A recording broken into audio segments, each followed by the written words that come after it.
Nous nous retrouvons donc aujourd'hui mercredi 20 mai pour la correction des exercices sur la fonction carré que nous avons étudié la semaine dernière. Donc d'abord un petit rappel puisqu'il s'agit de comparer des images de certaines abscisses, 3,5 au carré, 3,5 et 4,2 par exemple par la fonction carré, sans utiliser la calculatrice. Alors pour cela, on va utiliser le sens de variation de la fonction carré. Donc petit rappel de cours.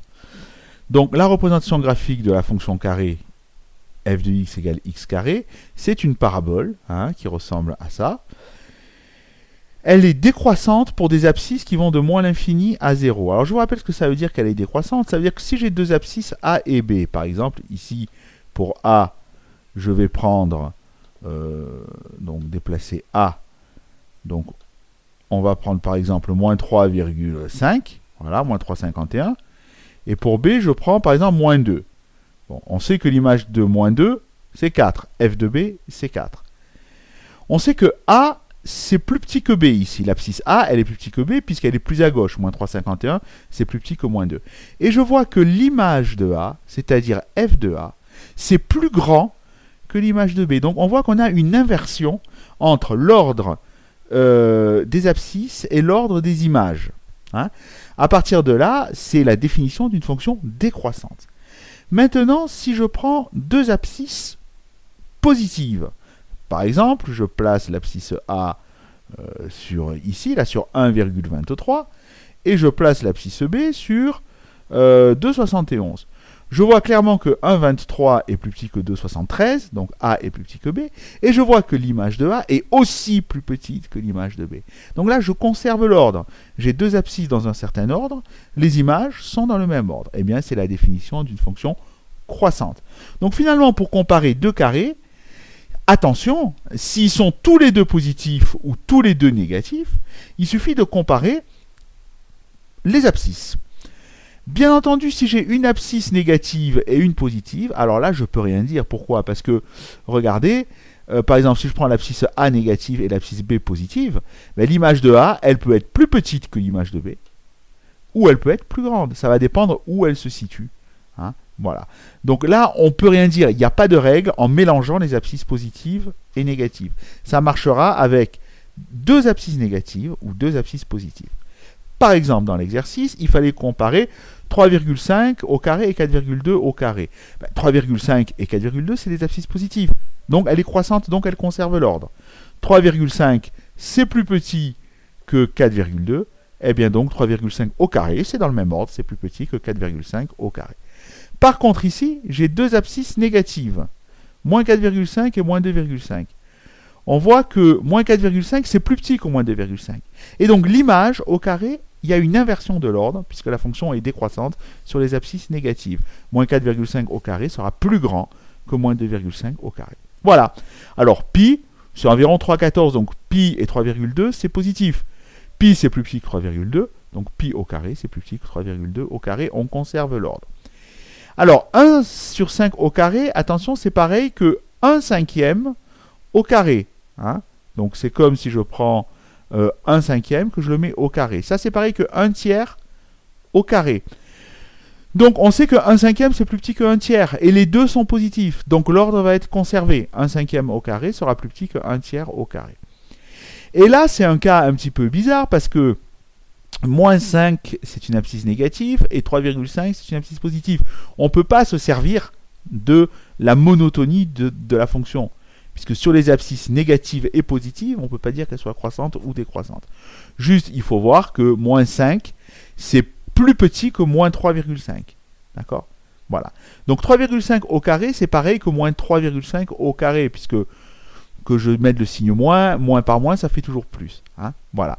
Donc effectivement, moins 5 est plus petit que moins 3,5, donc moins 5 au carré est plus grand que moins 3,5 au carré, c'est-à-dire que 3,5 au carré. Voilà. Donc maintenant, il fallait trouver des encadrements dans le numéro 64, sachant que x est compris entre 2 et 5. Si x est compris entre 2 et 5, je peux revenir sur le schéma. Donc 2, c'est ici, 5, c'est ici. Voilà.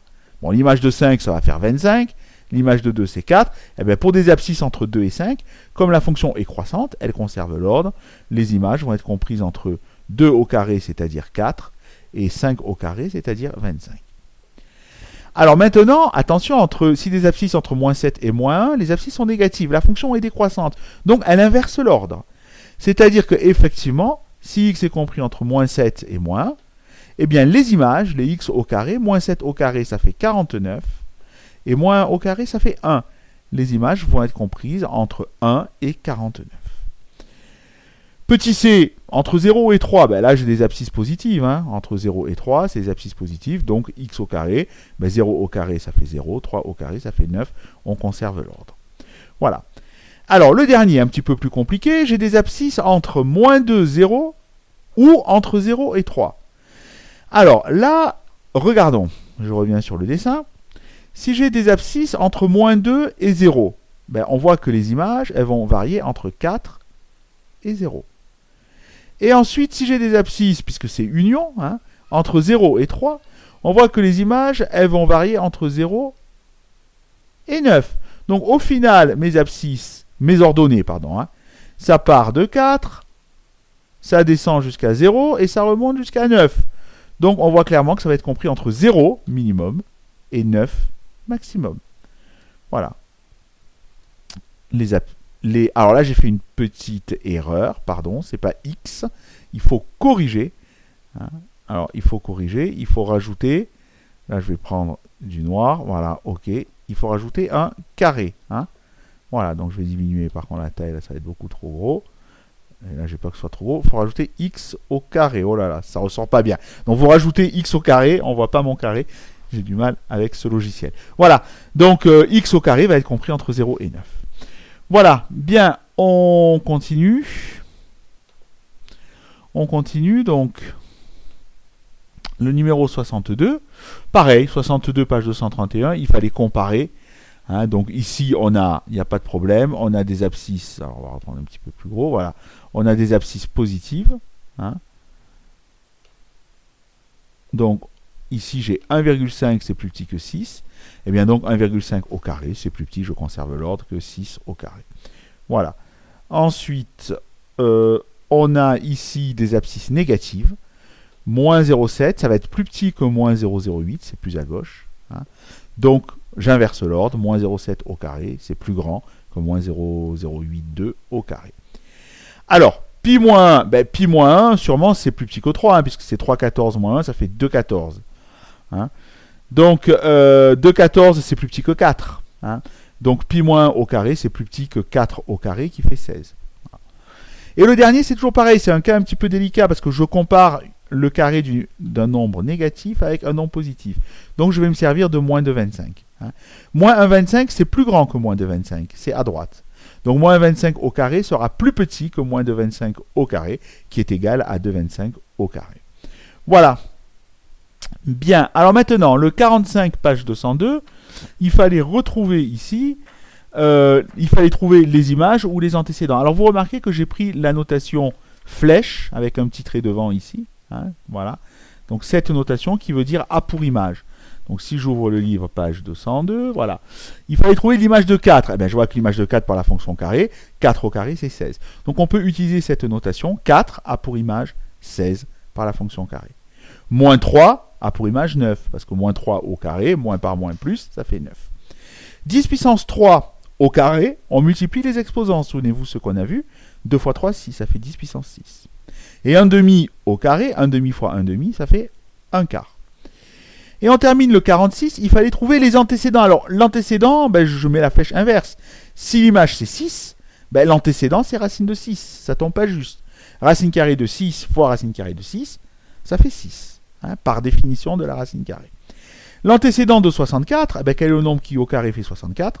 C'est 8. Racine carrée de 64, c'est 8, ça tombe juste ici. Racine carrée de moins 2 n'existe pas. Ou du moins n'existe pas pour vous, pour le moment. Peut-être qu'un jour vous verrez que ça existe, mais pour l'instant, racine carrée de... il n'y a aucun nombre qui au carré fait un nombre négatif. Hein. Et enfin le dernier, eh bien, le dernier, je l'ai déjà fait ici, l'antécédent de 10 puissance 6. Hein, ici, ben, je vois que c'est 10 puissance 3. Antécédent de 10 puissance 6, racine carrée de 10 puissance 6, c'est 10 puissance 3. Voilà, fin des exercices pour aujourd'hui. Donc je vous laisse découvrir maintenant une nouvelle fonction, la fonction inverse, dans le cours, et sur laquelle vous aurez bien entendu des exercices à faire. Voilà, bonne continuation, bon week-end aussi de l'ascension, et à la semaine prochaine.